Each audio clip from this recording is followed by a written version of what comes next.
Kingdoms of Amalur Reckoning is an action RPG developed by the infamous 38 Studios, a developer so notorious for its financial irresponsibility, it managed to almost bankrupt a US state, which as far as I know is a milestone for game development.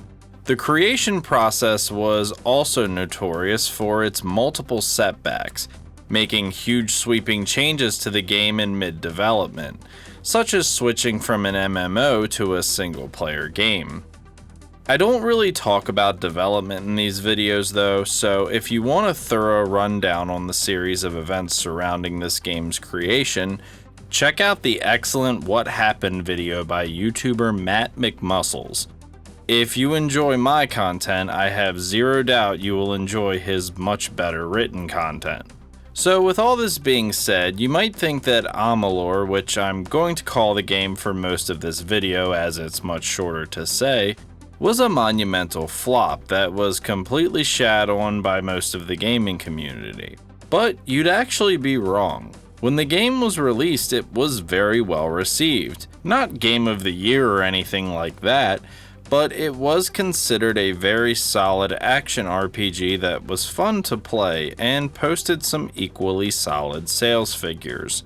The problem was these figures weren't enough to save its developer, who had spent their money like a crackhead who just won the lottery. It has gained something of a cult following in the years since, which was enough to warrant THQ Nordic coming along to pluck the last bit of meat off its corpse and release a remaster in September of this year called Kingdoms of Amalur Re-Reckoning. Must have taken a long time to think of that name, huh? This is the copy I'm going to be reviewing for this video, and full disclosure, I never actually played the original when it was released back in 2012, so I won't be able to give you a breakdown of the differences between that and the remaster. From my understanding, not too much was changed except for some small mechanical adjustments, and of course a graphics and performance overhaul. But if I'm wrong about any of that, feel free to let me know in the comments. This remastered version includes the original game and both DLCs that were released for it, with a new remaster exclusive DLC slated for release in 2021. And overall, I have to say, this is indeed a solid and fun action RPG. There were some things I truly loved about this game, and I can definitely see why it ended up gaining the following it did after its developer's untimely demise. However, Amalur is also far from a masterpiece, and the warts it does possess are very ugly and noticeable. So let's go ahead and get into my thoughts on it. From the beginning, we were wrong, and only now, well into the second decade of the conflict, have we begun to understand the mistakes we have made. We lived in harmony among the Fae, in a world awakened to new magic. Perhaps we should have foreseen what might be born on this rising tide. Visually speaking, Amalur is an interesting title. Graphically, it's obviously a game from the early 2010s, with the remaster doing a respectable job of prettying things up with retextures and a lighting overhaul. But the main thing I want to talk about here is the art design. 38 hired Spawn creator Todd McFarlane to lead, which seems like a really weird choice for a fantasy world, but actually turned out better than I thought it would. The character design is this really cool blend between a Fable-esque art style with McFarlane's famously edgy 90s comic book aesthetic sprinkled on just enough to give things an interesting feel without being as overbearing as, well, a 90s comic book. There are instances where the reins were let loose a bit and McFarlane went full tilt, but these are the exception, and due to the fact they pop up so sparingly, they actually add to the intrigue of the game's design rather than detract from it, in my humble opinion.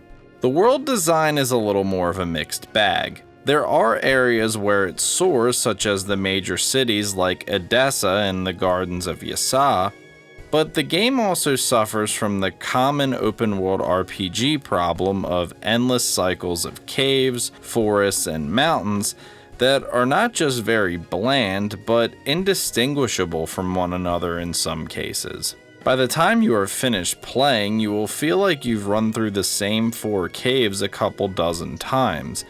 And while it's par for the course in games like this, I would have expected something originally intended to be an MMO to have a bit more variety. Credit where credit is due though. This is an issue they worked very hard to correct in the DLC. Legend of Deadkel and especially Teeth of Naros contain some of the most visually pleasing environments in the game, while still maintaining the high bar of character design set by the base game. These 2 DLCs are also the high points for several other aspects of the game as we'll discuss, but for now let's move on. Amalur runs decently well and maintains a pretty stable frame rate, even when there are a lot of things going on the screen. It does have the occasional issue with... oh, that's weird. Well, as I was saying, it does have the occasional... okay, seriously? So the game does crash a fair bit. Make damn sure you are taking full advantage of that manual save feature, because there is nothing worse than clearing out a massive cave only to have the game spaz out and put you back at the beginning upon restart. If that's not enough though, you also have plenty of visual bugs to pick from as well. My favorite of which being this Joe Rogan tripping on DMT effect that pretty much ruined my fight with the final boss. To THQ's credit though, they have been working hard to patch a lot of these out, unlike other developers who release buggy games. So hopefully if you're watching this video sometime in the future, these problems are a thing of the past. Sound-wise, Amalur's music seemed very bland and uninteresting. I'm not going to go so far as to say it was bad, and there definitely was the occasional track I enjoyed, more that it's just very forgettable and generic fantasy fare. As far as sound design goes, it's passable, but a little less than solid. The weapons sound good and carry a nice impactful weight when used, but the spells and elemental effects do have this weird stock sound vibe to me. I guess Kurt Schilling's money bazooka was out of ammo by the time they got to this part though, so it is what it is. The voice acting is an interesting one, because while there is a lot of talent in the cast, I feel like some of it was misused. Nowhere is this more obvious than with the casting of Winnie the Pooh and Darkwing Duck actor Jim Cummings as main antagonist Gadflow. Now, I want to be crystal clear here before the dislike barrage starts.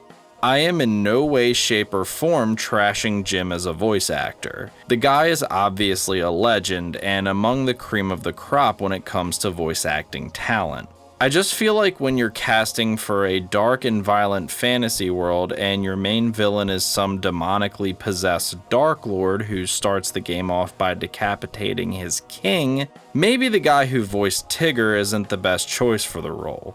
I've got to put this one on the director obviously, because I'm not dumb enough to suggest one of the most legendary voice actors on the planet isn't good at voice acting.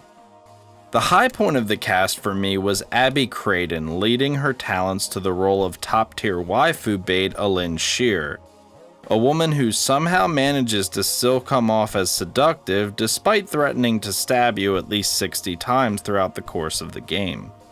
So now onto the story. Oh man, the story. Gadflow and his followers, the Tuatha Deon, believed that a new god was to be born in the east, beneath Gadflow's crystalline fortress of Amathen. In the name of that god, they marched to war against the young races of Amalur. Against a mortal army, no matter the power of their god, we might have been victorious. But the Fae are creatures of magic, not bound by the laws of life and death. Each Tuatha fallen on the battlefield would soon rise again, for the Fae do not know death as we do. How could we stand against such a force? So the game begins with you being thrust into an ongoing war begun by the Winter Fae. Fae are an immortal race of beings who rule over Amalur, and are mostly a bunch of arrogant pricks despite the fact they all dress like Jim Carrey's Riddler. So our main antagonist, Tigger, kills the king of the Winter Court and takes the throne for himself, then starts a jihad, for lack of a better term, against all the other inhabitants of Amalur in the name of a dark goddess he now worships named Tyrnoth. Your character starts the game off by getting killed in one of these battles, and your corpse is taken to this massive mortuary where you are mysteriously resurrected with no memory of your previous life. You have barely any time to process what is going on before this giant mortuary is attacked by a subsect of the Winter Fae called the Tuatha, who have come searching for you, apparently aware of your newfound immortality. During the attack, you meet a gnomish scientist named Formius Hughes. My god, the names in this. Who has created a device called the Resurrection Crystal designed to, you guessed it, resurrect those killed in battle, and even the odds of the war. This hasn't worked until you came along, however, and won't work again as the crystal unfortunately gets destroyed and you barely manage to escape the Tuatha. Before departing from you though, Scientist Funny Name tells you about someone who can help you upon your escape. You leave the crumbling mortuary behind and are thrusted onto the map to begin your adventure. I won't go into an in-depth review of the story as I typically like to just give a short rundown of the basic premise in these videos. But trust me, if you've seen or read any kind of fantasy story, there will be little that surprises you. The majority of the lore in Amalur is so generic you'd probably find it at the bottom of the cereal aisle in a bag. To the developers' credit though, they also recognized this problem and worked hard to correct it in the DLCs. The Legend of Dead Kel was the first DLC released for Kingdoms of Amalur. Your character takes a bounty that is apparently a suicide mission to take out a mysterious pirate called Dead Kel. You journey to a mysterious island called Gallows End with a completely obnoxious companion named Rast. If squeaky-voiced incompetent sea captains who never shut up are your thing, you'll be madly in love. For me personally, I much prefer the thick ice queen who threatens to stab me every 5 minutes. Anyway, you arrive on the island and help a camp full of stranded travelers while figuring out what is behind Dead Kel's immortality and making a plan to stop him. Teeth of Naros was the second DLC released for Amalur and is, in my opinion, the peak of the game in setting and storytelling. The Fateless One takes part in an expedition that leads you to a talking statue which guides you to a mysterious floating city called Idylla, which is inhabited by an ancient race of stone giants called the Colossi. And man, is this DLC just so good. Everything from the environment to the dialogue to the story is just fantastic, and I honestly would have preferred if this were the focus of the main game instead. Overall, the story for Amalur is alright, I guess. It's not awful, but very generic and exposition heavy, which leads to it feeling a bit boring at times. The DLCs are both vast improvements and shows that the writing team definitely had an interesting vision, but unfortunately they seem to have been bogged down trying to lay down all the establishing groundwork in such a short amount of time. This was originally envisioned as a massive fantasy world, spanning multiple games as well as an MMO. And with the studio dead and gone, it seems as though we'll sadly never see the full vision they had in mind.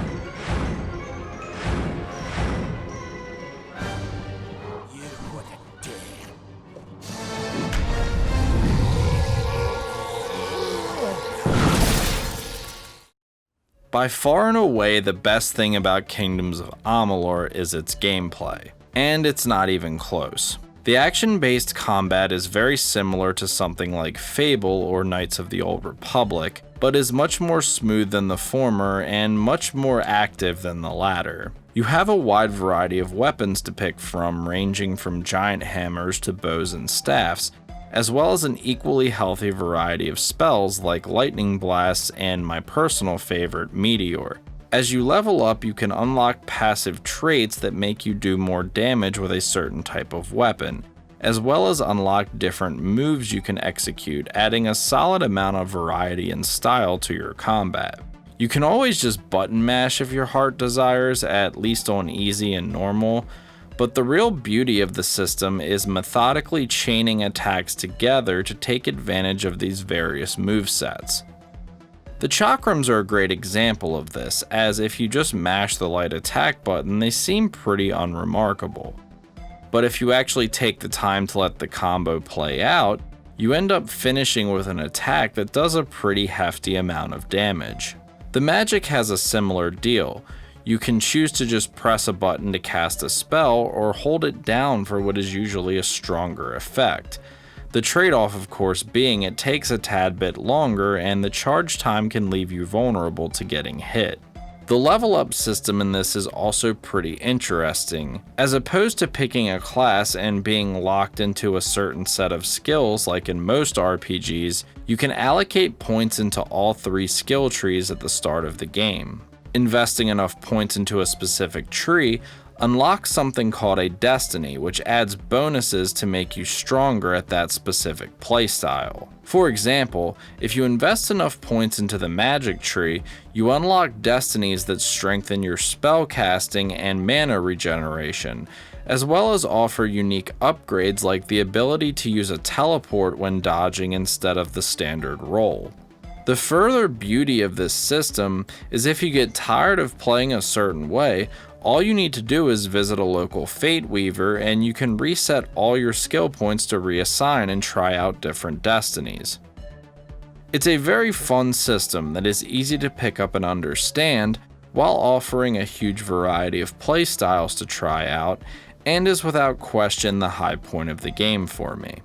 Don't worry either, because you will have plenty to do with these skills, as there is a massive amount of enemies to fight and quests to complete. Again, Amalur was originally designed as an MMO, and nothing reflects this more than the sea of quest markers that cover the map.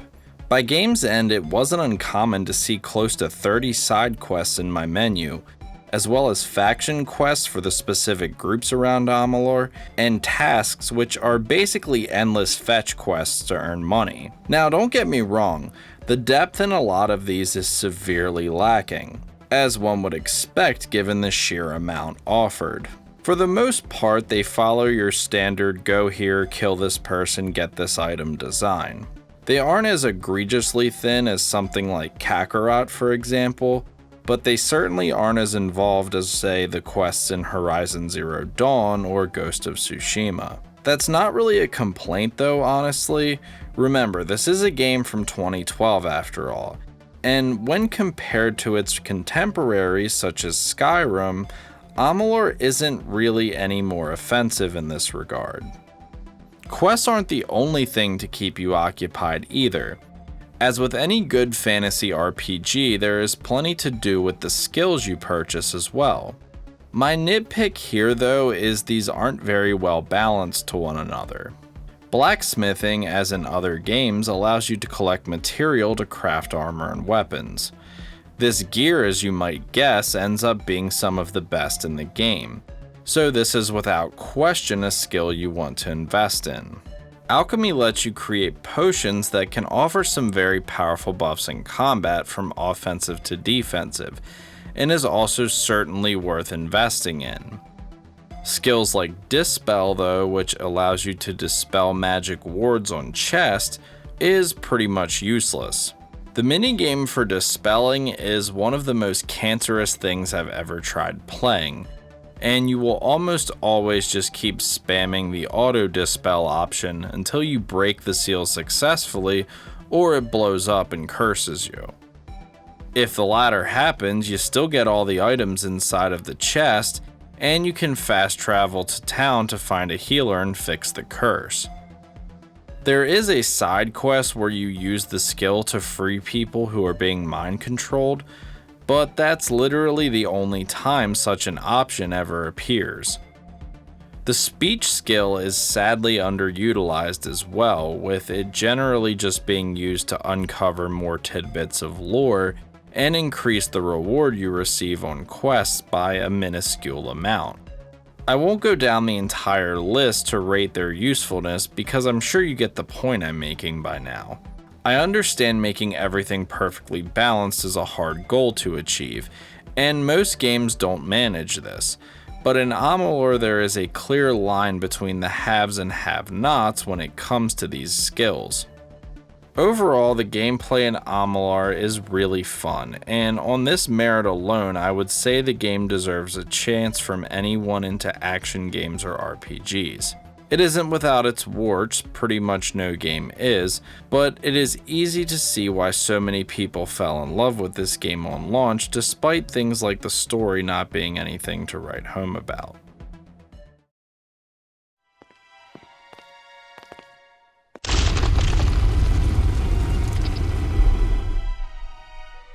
Amathin lies beyond. This is where the dragon will breach the veil. Come forward, mortals. Behold the birth of Tirnach. Attend your final hour. My fate does not lie beyond those doors. You alone may change what is to come. Go!